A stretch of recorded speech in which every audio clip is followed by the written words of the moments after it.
Yo, balik lagi sama gue di channel Martin. Dan ya, participant kali ini gue akan mengupdate lagi untuk Bitcoin dan juga Hype, teman-teman ya, Hyperliquid.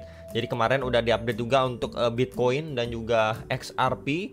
So ya, kalau kita lihat memang altcoin masih berangsur hijau atau ya rebound, teman-teman, setelah kemarin di minggu terakhir Desember itu pada merah-merah, teman-teman. Jadi bisa dibilang ini sebagai rebalancing aja menjelang beberapa news event penting. So kalau misalkan kita lihat di minggu depan ini di tanggal 6 Januari ada S&P Global Service PMI, kemudian 7 Januarinya ada ISM Non Manufacturing PMI, Job Opening, kemudian 8 Januari ada ADP November Employment, kemudian di 9 Januarinya ini ada FOMC meeting juga ya, Initial Jobless Claim, dan di 10 Januari ada beberapa juga news event yang penting.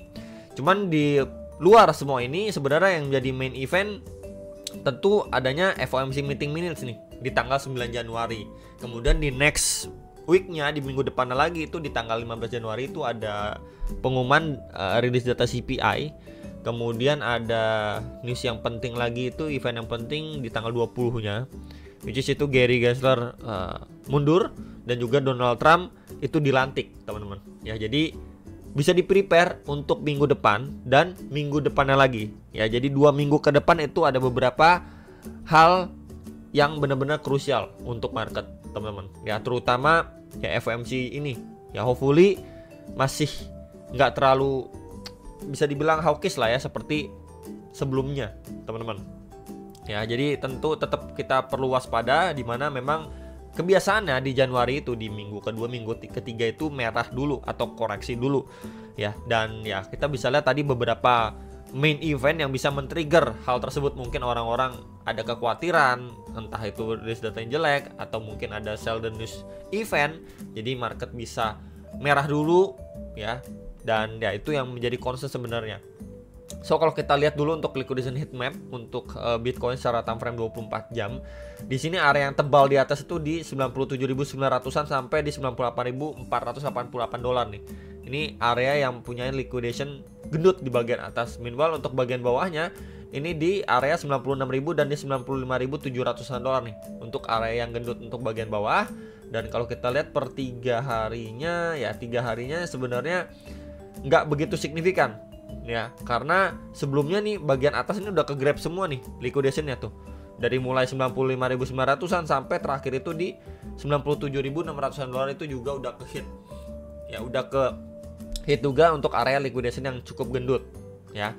Jadi kalau kita lihat dari sini memang mayoritas sekarang bermain di lower time frame yang tebal, tapi untuk di higher time frame-nya mayoritas belum melakukan lagi. Ya, di sini kita bisa lihat ada gambaran, cuman ya belum stable sebelum-sebelumnya. Kemudian kalau kita lihat secara daily, sebenarnya Bitcoin secara daily ini belum kemana-mana, teman-teman, masih sideways. Jadi kalau kita lihat range besarnya, ya cukup lihat sesimpel ini, teman-teman. Sebenarnya ini adalah range bagian atasnya, ya. Kemudian ini untuk range bagian bawah tuh, ya di 90.000 sampai di 102.000. Jadi bermain di sekitar 12.000 dolar. Ini range sideways-nya belum kemana-mana, teman-teman. Nah, yang perlu diantisipasi sebenarnya kan minggu depan dan minggu depannya lagi. Ya, kalau memang market benar mendapatkan koreksi, ya seperti sebelumnya. Oke, ini kan range sideways-nya dia. Kemudian kita lihat di sini ada aksi grab likuiditas, ya, atau bisa dibilang shake out di market juga sebelum harganya balik lagi ke range sideways-nya dia.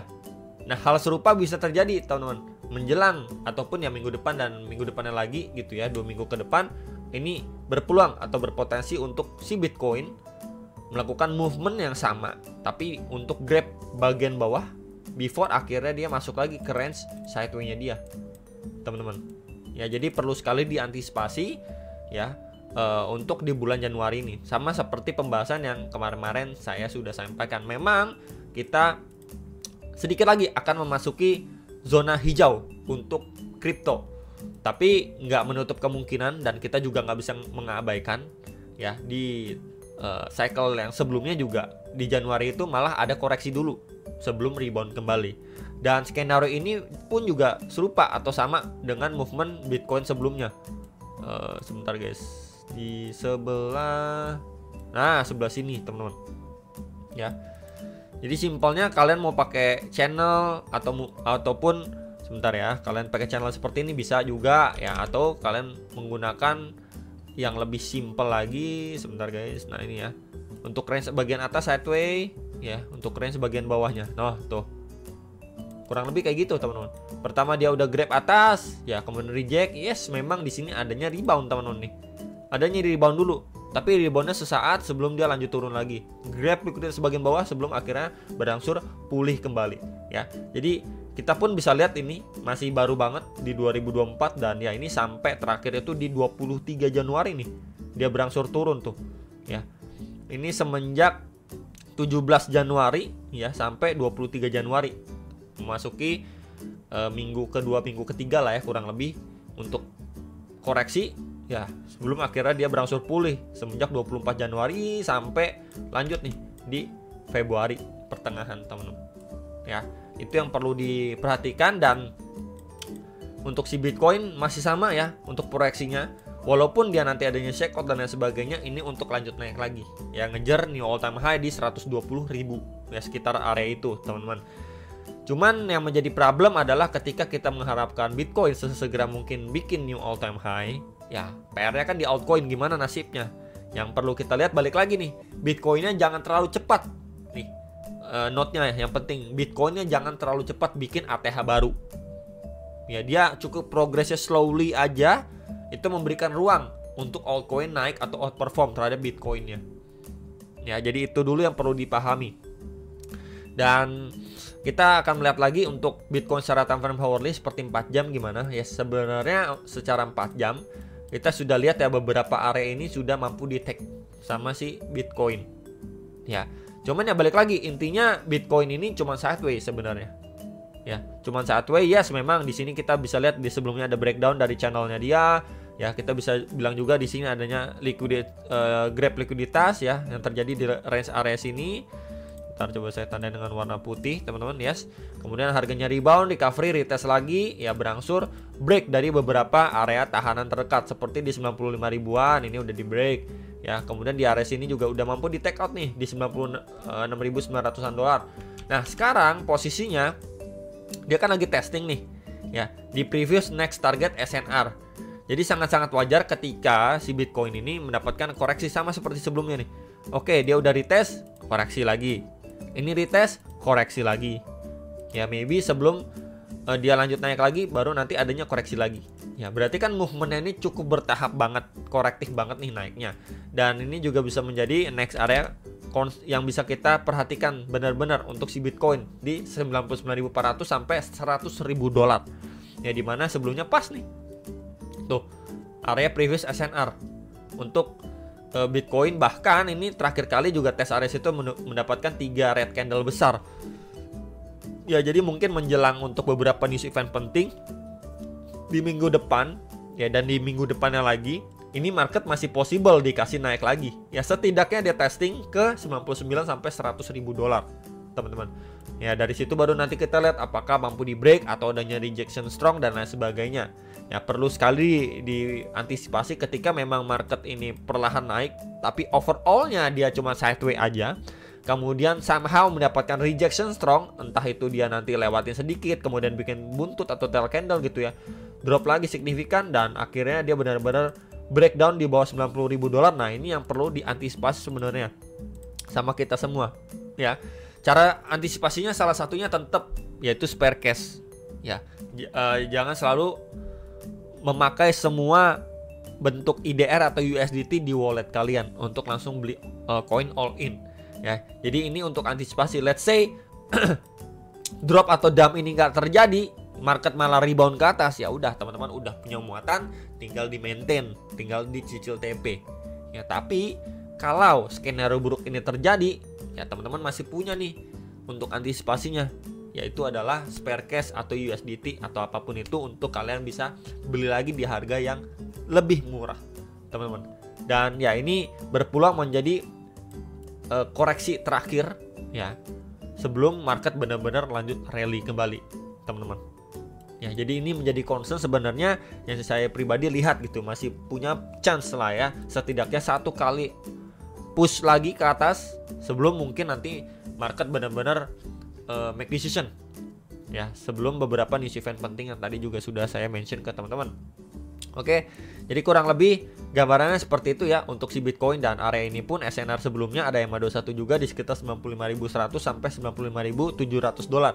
Sekitar range area situ masih berpeluang untuk setidaknya di retest sama si Bitcoin. Dan kalau kita lihat menggunakan Fibo dari low ke high terakhirnya, kemudian wait a minute, kita tampilkan 0,5 ya, dan yap, situ pas banget nih ada retracement 0,5 Fibo golden ratio, EMA21, SNR, Fibo ya. Jadi di sini adanya conference of support sebelum maybe adanya one push again untuk Bitcoin, sebelum ya kita lihat apakah dia sekedar false break atau dapat rejection dari key level atau sekaligus area krusial psikologis angka juga di 99 sampai 100.000 dolar.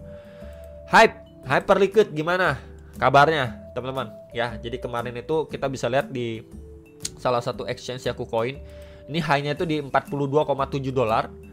Dia bikin week aja, kemudian berangsur memang naik. Nah, cuman yang perlu kita perhatikan, terakhir kali setelah dia tes kembali ke level 35,6 dolar, ini berangsur turun. Walaupun turunnya korektif, momentumnya kita bisa lihat dari mana. Ini waktu naik ya. Ya. Kemudian di sini waktu dia mendapatkan rejection atau penurunan tuh jauh lebih slow. Dan ini bisa memberikan kita momentum yang ada pada selling pressure di Hyperliquid ini tidak sesignifikan waktu dia going up, yang menandakan memang buying itu masih ada di situ, cukup menahan laju penurunannya. Makanya selling pressure-nya itu tidak terlalu signifikan kita lihat di Hyperliquid. Nah, posisi sekarang pun dia sudah break di bawah EMA21 nih secara daily time frame. Ya, dimana sebelumnya di sini ada saya tandain ya, ini di sini ada fresh area demand ya di sekitar 24,6 dolar.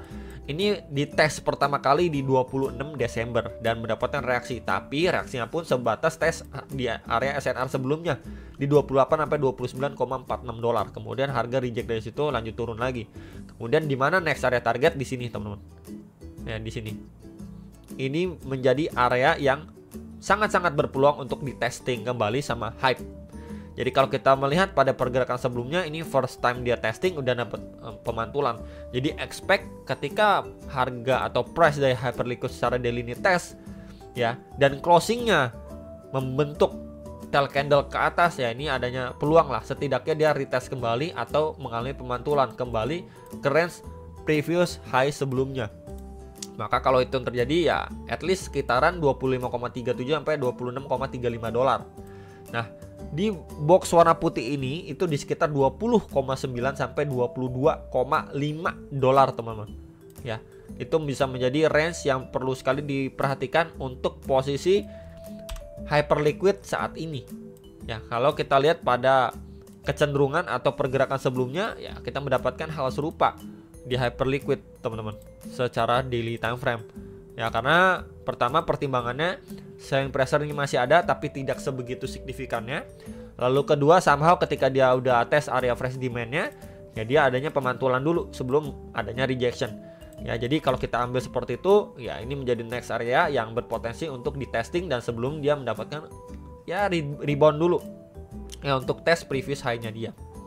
Kemudian kalau kita lihat lebih detail di time frame 4 jam, and ya di sini kalau saya boleh tandain lebih detail, nah di sini adanya area fresh demand tuh secara 4 jamnya. Ya, dia tes di sini kemudian mantul walaupun korektif mantulnya. Kemudian di sini kita bisa lihat drop lagi dan di sini pun terbentuk di dalam sebuah channel atau rising wedge juga, teman-teman. Time frame 4 jamnya Hyperliquid nih. Once dia closingnya seperti ini, reject ya berangsur turun lagi, dan ya ini secara time frame 4 jamnya pure ya. Ini downtrend, jelas banget nih downtrend, teman-teman. Sebentar ya di sini tuh. Ini jelas banget naik korektif, drop lagi, naik lagi, drop lagi, dan potensi untuk visit area yang lebih bawah sebelum mungkin nanti adanya reaksi pemantulan dan lain sebagainya untuk di hype atau Hyperliquid. Kemudian kita bisa gunakan juga sebuah trendline support resisten di sini yang beberapa kali kena sentuhan pada pergerakan Hyperliquid, dan untuk bagian trendline support bagian bawah, dan ya kurang lebih kalau kita hubungkan seperti ini ya, low to low sebelumnya kita mendapatkan range kurang lebih seperti ini. Dan ya ini menjadi area ataupun confluence juga. Kalau misalkan saya boleh tambahkan lebih detail areanya, ya kita bisa temukan di sini beberapa area penting untuk hype. Ya kalau saya boleh adjust di 20,3 sampai 21,95 dolar, teman-teman. Ya itu menjadi next area target yang bisa sekali dites sama Hyperliquid, atau mungkin dia bikin tail candle dulu ke bawah sebelum adanya recovery rebound pada Hyperliquid. Ya kurang lebih seperti itu yang teman-teman boleh pantau ya di Hyperliquid. Bisa tunggu di area yang lebih bawah dan sekaligus dipantau apakah di situ mendapatkan reaksi atau dari buyersnya. Tentunya kalian bisa menunggu closing time frame 4 jam.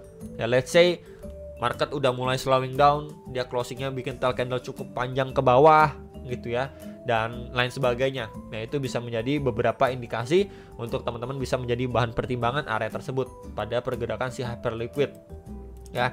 Dan masih sama seperti sebelumnya di cycle kali ini, ketika memang Hyperliquid ini terus adanya inovasi update ke depannya, ini masih peluang besar untuk dia tes di previous all time high-nya dia, walaupun sebelumnya cuma bikin tail candle, dan ini masih berpeluang untuk di testing lagi di cycle kali ini ya, asalkan memang dari developer, dari update-nya internal Hyperliquid ini terus update ya teman-teman, itu note-nya. Tapi kalau misalkan nggak ada update, begitu-begitu aja, ya akan sulit teman-teman untuk digapai ATH lamanya, atau bahkan bikin new all time high ya di sekitar 50 dolar dan lain sebagainya ya. Jadi palingan itu untuk beberapa outlook dan pembahasan Hyperliquid dan juga Bitcoin ya. Tentu perlu sekali diantisipasi ya pada pergerakan di minggu depan dan minggu depannya lagi. Itu aja dari saya, jangan lupa analis kembali, sampai jumpa untuk next video, sama profit.